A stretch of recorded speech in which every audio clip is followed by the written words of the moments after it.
साबिक वज़ीर आज़म और पाकिस्तान मुस्लिम लीग नून के सदर नवाज शरीफ ने कहा है कि 75 सालों में अवामी नुमाइंदों को काम करने दिया जाता तो आज यहाँ कोई भी बेघर न होता। 1990 में तरक्की का जो सफ़र शुरू किया था वो जारी रहता तो दुनिया हमें रश की निगाह से देख रही होती। ये भी कहा कि साबिक चीफ जस्टिस साकिब निसार की वो ऑडियो आज भी मेरे पास है कि नवाज शरीफ को निकालना है और इमरान खान को लाना है। तफसील देखिए इस रिपोर्ट में। मुस्लिम लीग नून के सदर नवाज शरीफ ने लाहौर में अपनी छत अपना घर स्कीम की इफ्तिताही तकरीब से खिताब में कहा कि भेड़ बकरियों की तरह पीछे चलने वाले जेल में बैठे शख्स से पूछें कि खैबर पख्तूनख्वा के लिए क्या किया है। ये मार धाड़ में नंबर 1 और कारकर्दगी में 0 हैं। आंसू गैस के शेल लेकर पंजाब आते हैं, ऐसे अनासिर के साथ सख्ती से पेश आना चाहिए। ये कहते कि हम पंजाब पे यलगार करने आ रहे हैं, हम पंजाब पे हमलावर होने आ रहे हैं।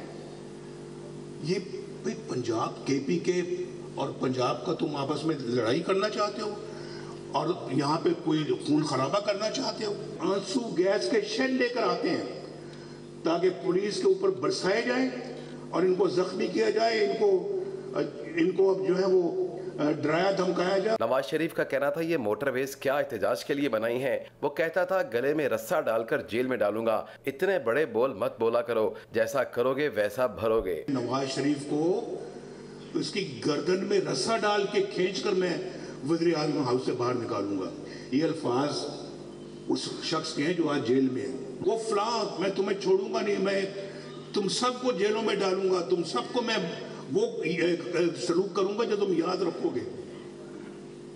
इतना बड़े बड़े बोल मत बोला करो, आजी सीखो आजी। नवाज शरीफ ने कहा मुझे अफसोस है और रहेगा कि जिस शख्स ने दिन रात पाकिस्तान के लिए काम किया उसके साथ ऐसा सलूक क्यों किया गया। खराबी के जिम्मेदार रियासत के सतून भी हैं। साकिब निसार की ऑडियो आज भी मेरे पास है। धरनों की सियासत ने पाकिस्तान को ये दिन दिखाया है। मोमेंटम जारी रहता। 1990 में हमने शुरू किया था, जब पहली मरतबा अल्लाह के फजलो करम से मैं वज़ीर आज़म बना था, तो आज पाकिस्तान इतना खुशहाल मुल्क होता कि दुनिया रश्क से इस मुल्क की तरफ देख रही होती। बनी गाला में गया था मैं कि आओ मेरे भाई चलो मिलके मुल्क की खिदमत करते हैं। आपने मुझे कहा जी हाँ जी बिल्कुल ठीक। उसके बाद आप लंदन चले गए और धरने का प्रोग्राम बना के आप वापस आ गए और यहाँ पे पाकिस्तान में आपने धरना शुरू कर दिया। नवाज शरीफ ने कहा अवाम का पैसा अवाम पर खर्च होना चाहिए। अपनी छत अपना घर स्कीम बिला सूद कर्ज की बेहतरीन मिसाल है। काम किया जाता और काम करने दिया जाता तो आज कोई बेघर ना होता। कैमरामैन खालिद खान के साथ आजम मलिक, जियो न्यूज़, लाहौर। बिलावल भुट्टो जरदारी ने इस्लामाबाद में सहाफ़ियों से गैर रस्मी गुफ्तगू करते हुए कहा है कि बानी पीटीआई के मिलिट्री ट्रायल चलाने के लिए ये देखना होगा कि इनके खिलाफ शवाहिद क्या हैं। पीपल्स पार्टी सजाए मौत के खिलाफ है और सदारती मुआफ़ी का इख्तियार भी पीपल्स पार्टी के ही पास है।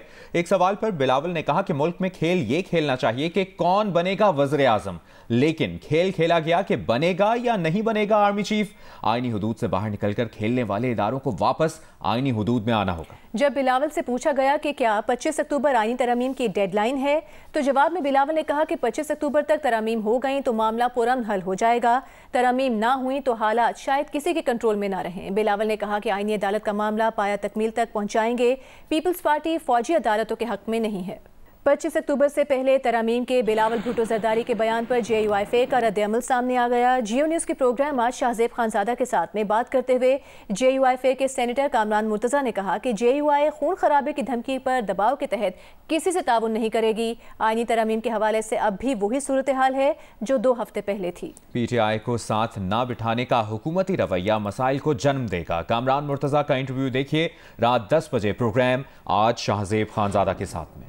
आसमान से बम और मिसाइल गिराकर लबनान में सैकड़ों अफराद को हलाक करने वाली इस्राइली फौज के लिए जनूबी लबनान में घुसने की कोशिश हलाकत खेज साबित हुई। पहले ही दिन डिवीजन कमांडर समेत 8 इस्राइली फौजी हलाक हो गए। हिजबुल्लाह ने दावा किया है कि उसने गाइडेड मिसाइलों से इस्राइल के जदीद तरीन टैंक्स तबाह कर दिए हैं। इस्राइली फौज ने अपने फौजियों की हलाकत का एतराफ़ कर लिया है। इसराइल पर ईरान के मिसाइल हमलों के बाद अक़वाम मुत्तहिदा सलामती काउंसिल का हंगामी इजलास हुआ। अमरीका ने ईरानी पासदाराने इनकलाब पर पाबंदियां लगाने का मुतालबा करते हुए कहा कि ईरान की जानिब से इलाकाई प्रॉक्सीज की हिमायत खित्ते के बहरान को बढ़ा रही है। रूस ने कहा कि इसराइल ईरान और अमरीका की जंग छिड़वाना चाहता है। इसराइल को अमरीकी तहफ़्फ़ुज़ हासिल ना होता तो वो ऐसी कार्रवाइयाँ नहीं करता। چین نے خطے کی بگڑتی صورتحال پر شدید تشویش کا اظہار کیا ہے۔ اقوام متحدہ کے سیکرٹری جنرل انتونیو گوتریس نے کہا ہے کہ خطے میں جنگ کا دائرہ وسیع ہو رہا ہے، اب 2 ریاستی حل کا وقت آ گیا ہے۔ Chairman P T I barrister Gohar نے کہا ہے کہ ہم آئین کی سربلندی اور آزاد عدلیہ چاہتے ہیں۔ اسلام آباد میں سپریم کورٹ کے باہر وکلاء کے احتجاج سے خطاب کرتے ہوئے بیرسٹر گوہر خان کا کہنا تھا کہ جو آئینی ترامیم کی جا رہی ہیں وہ غیر آئینی ہیں۔ مظاہرین سے خطاب کرتے ہوئے بیرسٹر سلمان اکرم راجہ کا کہنا تھا کہ آئینی ترامیم کا مقصد صرف عدلیہ کو مفلوج کرنا ہے۔ جب بھی عدلیہ پہ قدغن لگانے کی کوشش کی گئی ہے، وکلا باہر آئے ہیں۔ ہم آئین کی سربلندی چاہتے ہیں، آزاد عدلیہ چاہتے ہیں۔ اس وقت جو آئینی ترامیم کی جا رہی ہے ہم سمجھتے ہیں وہ غیر آئینی ترامیم ہے۔ کوئی بھی ایسی ترمیم نہ ہو جس میں عدلیہ پہ قدغن لگ جائے۔ یہ جو آئینی ترمیم کی جا رہی ہے اس کا مقصد صرف اور صرف عدلیہ کو مفلوج کرنا ہے۔ ہائی کورٹ کا اختیار بنیادی حقوق کے حوالے سے چھینا جا رہا ہے۔ ہمارے سامنے ایک دیوار کو کھڑا کیا جا رہا ہے۔ ہمیں کہا جا رہا ہے کہ اس ملک میں اپنا کوئی آئین رہے گا، نہ قانون رہے گا۔ ہر بولنے والے کو، ہر سچ کی آواز بلند کرنے والے کو معطوب کیا جائے گا۔ پروگرام کیپٹل ٹاک میں مسلم لیگ نون کے رہنما بیرسٹر عقیل نے کہا ہے کہ آئینی ترمیم کے لیے اسی پارلیمنٹ سے نمبرز پورے کریں گے۔ اس پر تحریک انصاف کے جنید اکبر خان نے ان سے اتفاق کرتے ہوئے کہا کہ یہ ممکن ہے کہ حکومت کو مولانا فضل الرحمان کی ضرورت نہ رہے، کیونکہ حکومت آئینی ترمیم کے لیے وفاداریاں تبدیل کرانے کے لیے 50 کروڑ کی پیشکش کر رہی ہے۔ آپ کے نمبرز پورے ہو گئے ہیں، کیونکہ اب ہمیں ایسا لگ رہا ہے کہ حکومت جو ہے وہ جس طرح پہلے مولانا فضل الرحمان صاحب سے رابطے کری تھی اب اس طرح رابطے نہیں کری، کوئی متبادل طریقہ آپ نے اختیار کر لیا۔ ہم ایک براڈر کنسنسس ضرور ڈیولپ کر رہے ہیں، اور آج بھی سینیٹر عرفان صدیقی صاحب کی بھی ملاقات ہوئی، اور یہ قطعاً ایسی بات نہیں ہے کہ مولانا صاحب کو آن بورڈ نہیں لے رہے یا ان کے ساتھ ڈسکشنز نہیں ہو رہی۔ جہاں تک آپ نے بات کی نمبرز کی، تو ہم اسی پارلیمان سے ہی وہ نمبرز آنے ہیں اور اسی پارلیمان سے ہی لوگوں نے ووٹ کرنا ہے، اور جب ووٹنگ ہوگی تو آپ کے سامنے ہوگا۔ بالکل بیرسٹر صاحب صحیح فرما رہے ہیں، ان کے لیے اتنا مشکل نہیں، کیونکہ جو آپ کنڈے استعمال کر رہے ہیں ابھی تک تو 50 لاکھ روپے تک تو میرے سامنے آفر آئی تھی۔ کتنی؟ 50 کروڑ 50 کروڑ تک۔ جس طرح لوگوں کی بیٹیاں اٹھائی جا رہی ہے، جس طرح ان کی جو ہے خواتین اٹھائی جا رہی ہے، جس کو جس طرح بلیک میل کیا جا رہا ہے، جس طرح FIR کاٹی تھی، تو حکومت کے ساتھ تو کافی ہے، وہ اس طرح بھی کر سکتے، وہ خرید بھی سکتے۔